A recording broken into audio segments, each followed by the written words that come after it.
all I wanted to do was tell a story of what happened. It started here and it went there, and it's all about generations, and it's about, the issues of fathers and sons and grandfathers, and it's a family soap opera.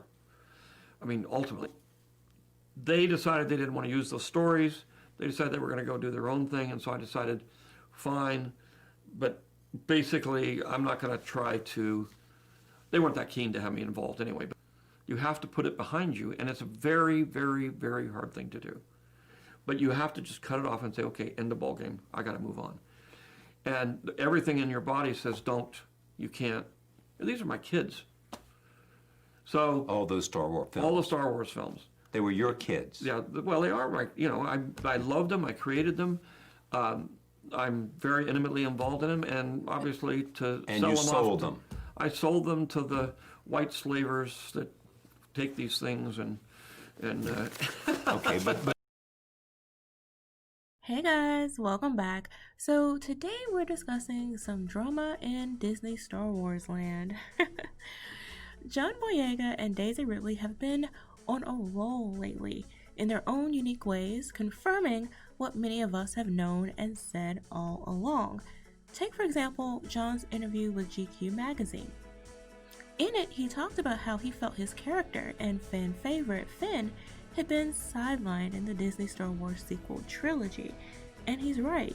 The complete abandonment of his character arc became a chief and continuing complaint expressed by many in the fandom, myself included. You can check out my thoughts about it in the link above. But to the chagrin of Disney apologists, this wasn't the first time John had expressed this sentiment. Back in 2019, in an interview with Hypebeast, he talked about how Finn's progression as a character had been sidetracked. He said, "The Force Awakens was the beginning of something quite solid. The Last Jedi, if I'm being honest, I'd say that was feeling a bit iffy for me. I didn't necessarily agree with a lot of the choices in that, and that's something that I spoke to Mark a lot about." And to be clear, Mark Hamill has also been quite vocal about how the Disney films fundamentally changed his character Luke Skywalker, transforming him into something fans of the IP found unrecognizable. I said to Ryan, Jedis don't give up. I mean, even if he had a problem, he would maybe take a year to try and regroup. But if he made a mistake, he would try and right that wrong. So right there, we had a fundamental difference. I almost had to think of Luke as another character. Maybe he's Jake Skywalker. This time, though, Boyega added that he felt the decision made to change his character were due, at least in part, to his race. Which isn't a hard sell, considering how the studio used Finn's image to announce the trilogy for woke points, and then reduced that same image in marketing material overseas to not offend fans there. Both decisions made based on race.